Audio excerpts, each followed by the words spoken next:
Good morning and thank you for being here. We're here this morning to announce a recent development into the cold case investigation known in many circles as the I-65 killer. This case began February 21st, 1987 with the murder of Vicky Heath, who was working the night shift at the Super 8 Hotel located in Elizabethtown, Kentucky.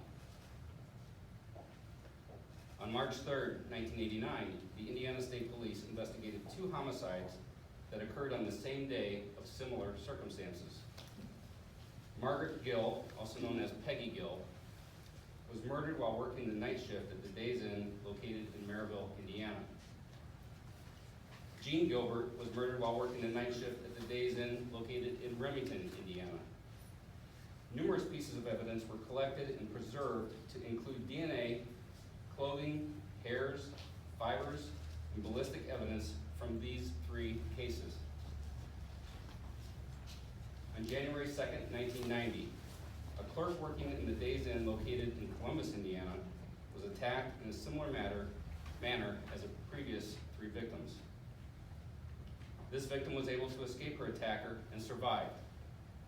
She was ultimately able to give an excellent physical description of the suspect and details of the crime. Forensic evidence was also collected and preserved from this case. She is the only known victim to have survived the vicious and brutal attacks of this killer. One of the primary factors that linked these 4 crime scenes were their proximity to I-65, and for this obvious reason, the person who was responsible for these murders was dubbed the I-65 killer. As you can see from this slide above me, the evidentiary similarities and links are highlighted between the 4 cases. And we also have this on this display next to us.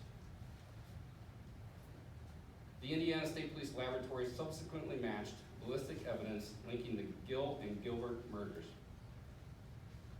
The Indiana State Police Laboratory also later matched DNA evidence linking the Heath and Gilbert murders to the Columbus, Indiana case.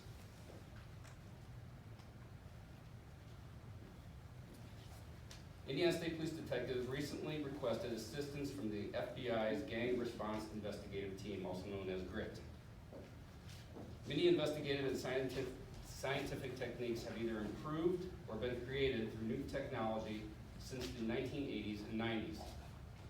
One of these methods is investigative genealogy.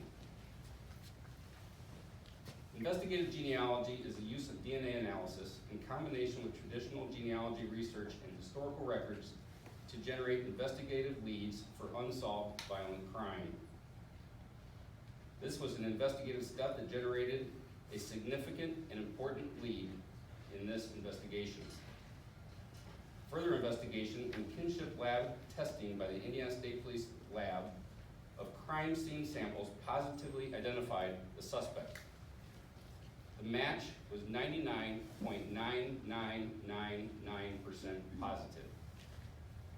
It is this scientific breakthrough that ultimately led to the identification of the I-65 killer, Harry Edward Greenwell. Greenwell was born December 9, 1944 and died in January 2013. Greenwell had an extensive criminal history and had been in and out of prison several times, even escaping from prison or from jail on 2 separate occasions. He was known to travel frequently in the Midwest. We have put the original sketch along with photos of Greenwell and a mugshot of him into the media packet that you all have been given today. We are not displaying his photo up here today out of respect to the victims and their families, and not to glamorize him any more than he already has been, or maybe in the future. Investigators documented significant events in Harry Greenwell's life to include law enforcement contacts in the following timeline. And that's displayed right here.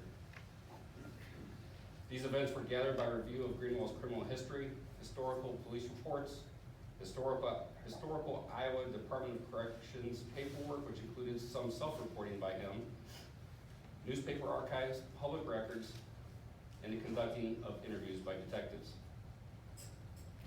As most of you know, Interstate I-65 runs from Gary, Indiana, all the way down south to Mobile, Alabama. Investigators have long believed that there is a distinct possibility that there have been murders, rapes, robberies, or assaults that have not yet been connected to this investigation. Investigators are actively working with other departments in the Midwest to determine if Greenwell was a perpetrator of other violent crimes yet to be solved.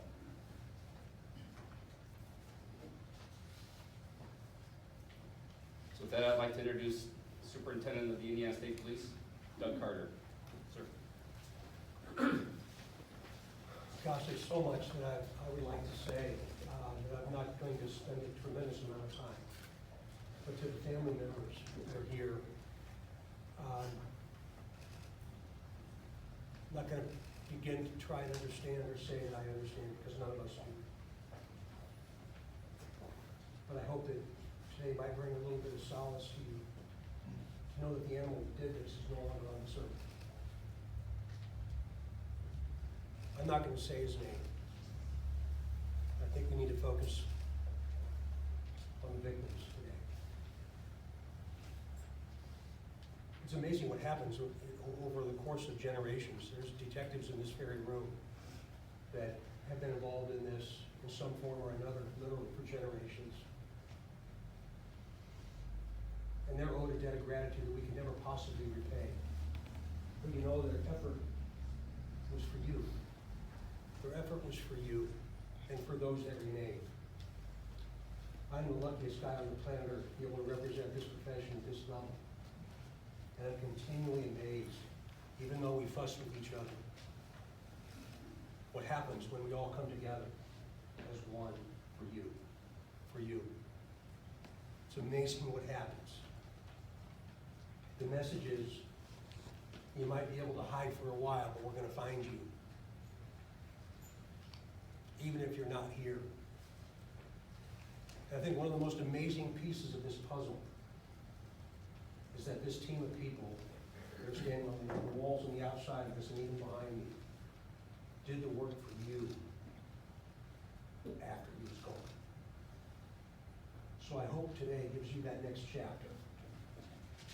I hope it's going to allow you to take that next step and know that while science is continuing to evolve, the dedication from people who are standing behind me is as strong as ever.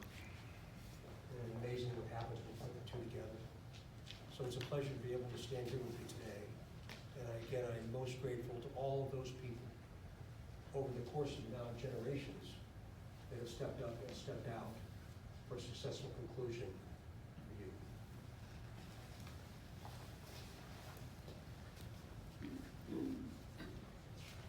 Introduce Special Agent in charge of the FBI Indianapolis office, Herbert Stapleton.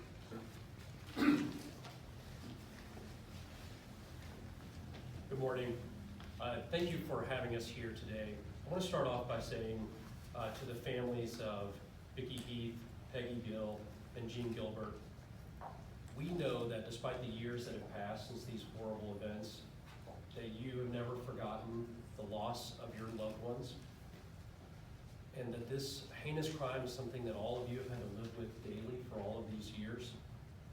I know that this announcement can't take away the pain that you felt at this loss, but what we hope is that through today's information and revelation, this provides some answers that may aid you in your healing process that you go through every single day and bring you some sense of peace.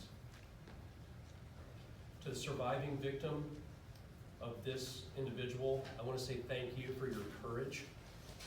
I want to say thank you for having the courage and the ability in the aftermath of a vicious and brutal attack to provide assistance to law enforcement. That was critical in being able to solve this case, and it was truly a turning point in the investigation. And thank you for your continued help over the years to continue to try to identify this individual. You never gave up. And I hope that today's announcement shows that this team of law enforcement agencies never gave up either. I want to stress that these crimes didn't go unsolved for many years because of a lack of effort. It was relentless and dogged pursuit over the course of a number of years that ultimately led to this individual being identified. The investigators responsible for this